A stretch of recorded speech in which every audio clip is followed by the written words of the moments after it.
All right, Chelsea fans, welcome back to another match review here from the London is Blue podcast. We've got Southampton, another loss. That's right, Chelsea lost 2-1. We're going to be covering the fight, essentially, that Southampton made it. They were much happy to make it physical. Chelsea did not want that smoke. We'll talk about Raheem Sterling, how he seems like he's the only goal threat Chelsea have on the team. And then lastly, we got to talk about the midfield because it's a mess. Stay tuned.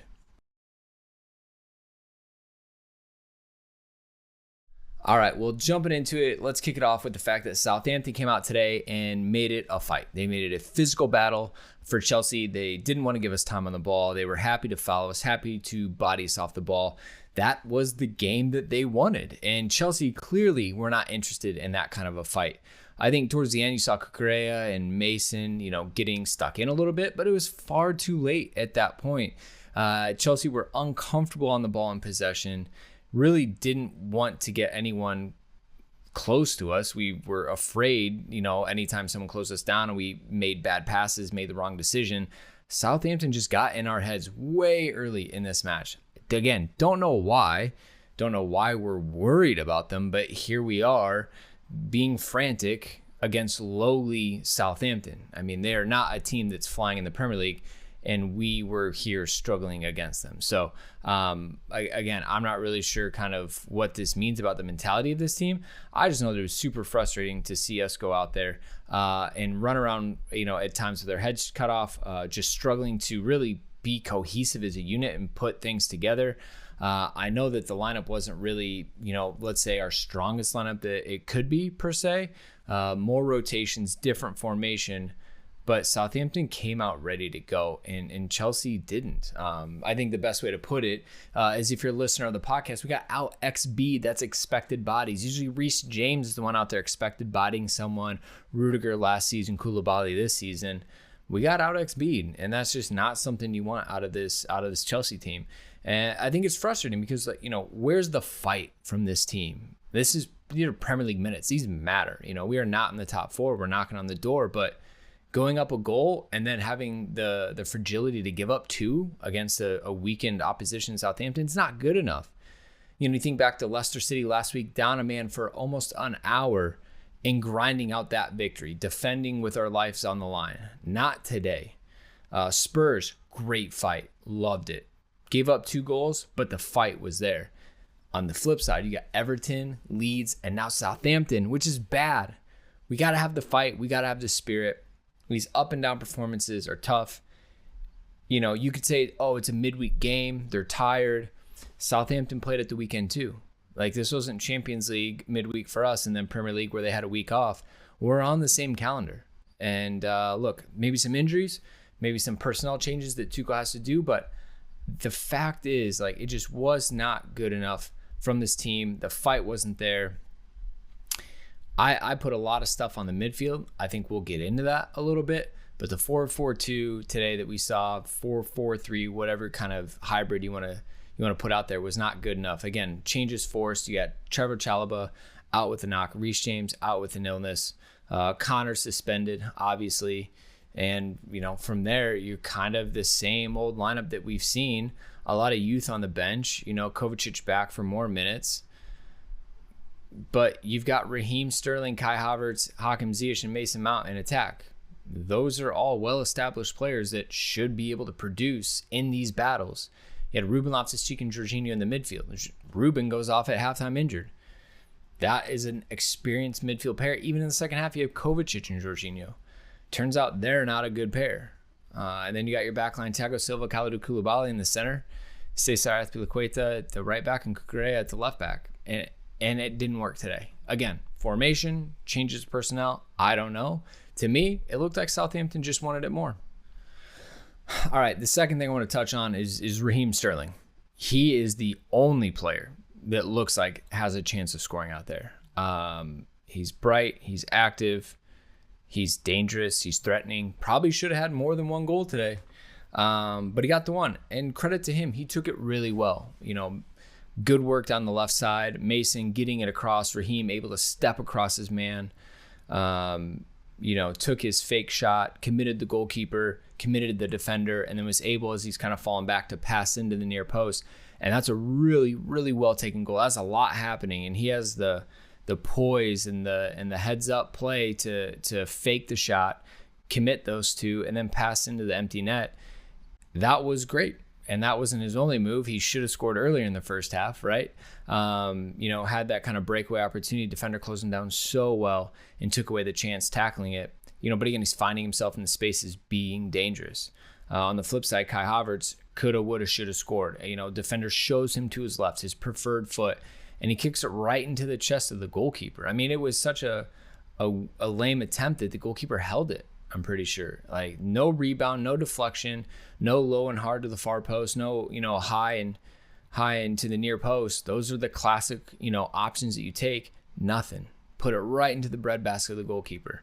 And there's a lot of questions about Kai, and I think that's fair right now. We talked about it on the podcast. Like, look, if you guys don't listen to the podcast, we do an hour on every single match. There's going to be another one tonight. Kai's been a topic there because we're holding out for him to be great. We know there's a great player in there, but how long do we have to wait for it? Like, what's it going to take to get him there? He should have scored tonight. He didn't. They literally went down, got a corner kick, scored, drew level.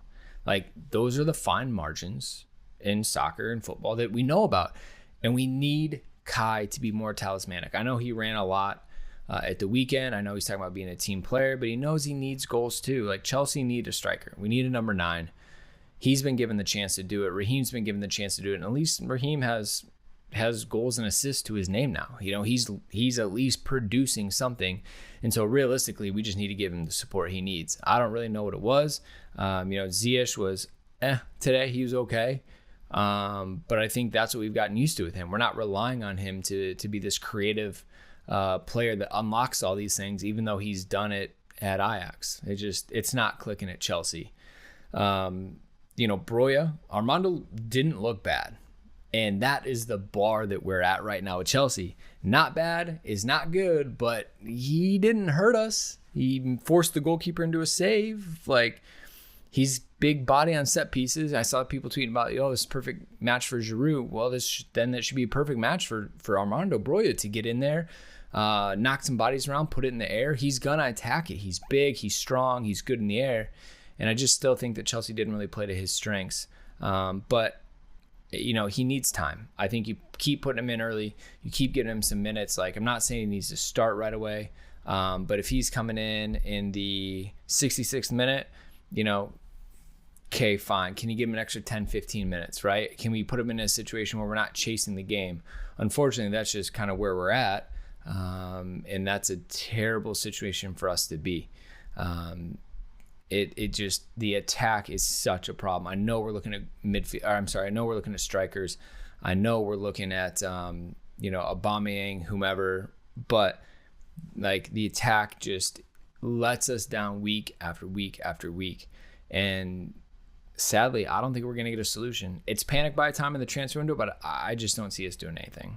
Okay, lastly, if you listen to the podcast, this will be no surprise to you. I've been banging on about the midfield since last season. I think our midfield has been the weakest part of this team for a long time. Even when we couldn't score last season, I put a lot of that responsibility on the midfield. The midfield is not there to just pass the ball to the strikers and then sit back and wait. They're not only there to go get the ball from the defenders, pass the strikers, and then job's done. There's so much more that midfield needs to do. And again, it doesn't have to be every single player, but as a unit, they need to be dynamic. There needs to be dynamism in the midfield. They have to control transition. They have to control tempo. They have to control possession. They have to be able to create opportunities. They have to be able to finish opportunities. Our midfield does none of those. Ruben, I thought, looked good today. J5, I'm sorry. Like, if Chelsea can cash in on him, do it. Tuchel likes him. I don't see it. He does. He is the professional manager. I don't see it. He's terrible at defending. He looks tired. He can't play all these minutes. He just played Saturday. He has to turn around and play Tuesday. He's not in a position to do that. Ruben goes off with a knock, so now we're even less dynamic. I looked at the heat maps. Ruben was playing far more of a defensive player. J5 didn't even touch the box. And we saw that on the second goal. My gosh, I mean, the gap between the midfield and the defensive line on that second goal was, insert a metaphor of driving a semi-truck through it. Like, It's just not good enough from that group. And I don't know if we need 3 in there without N'Golo Kante. I don't know if a midfield 2 is enough. But, like, what are we going to do when we don't have N'Golo? Clearly, he is the only recipe for success for this team in the midfield. And we're not going to have him a lot this season. But that shouldn't have been a surprise. We always knew he had injury concerns. He has injury problems. And here we are, out for a month at least. Connor can't play a 6. And he's suspended. Ruben's not a 6. We don't have an answer. Our midfield is injury prone. It's slow. And they don't do defending great. And they don't do attacking great. So what are we doing? If there's no Fabregas where you can have 2 people sit behind, pass it to him, he'll unlock anything, we're screwed. If you don't have a N'Golo Kante where you can literally not have to worry about the defense because he defends for 2, he'll get the ball and we go on attack and you're always number up in attack because you've got him to cover, we're screwed. We need one of those 2 players. Somewhere in between, we need a Fabregas or an N'Golo Kante, and right now we have neither, one of them being injured. Look, Chelsea need to solve the midfield. Tuchel said it's not a problem for this team. I disagree at this point. It's time that they look at their options because too many injuries, too slow, lacking athleticism, lacking bite in finishing. Tuchel needs something different. This team is far too good to walk out there with a pedestrian midfield and expect to win trophies this season. So I hope we get it. Look, that's our match review. Wish it could be a lot more positive, but it's not. But I will implore you, we have the full match review coming out tomorrow, an hour covering everything that happened in this match. We'll do lineup, stats, breaking down the match in further detail and analysis. But this is our instant match review. So go sub to the YouTube channel. Go sub to the podcast. Way more Chelsea content coming at you this season. It's Chelsea 1, Southampton 2. Signing off from the London is Blue. See ya.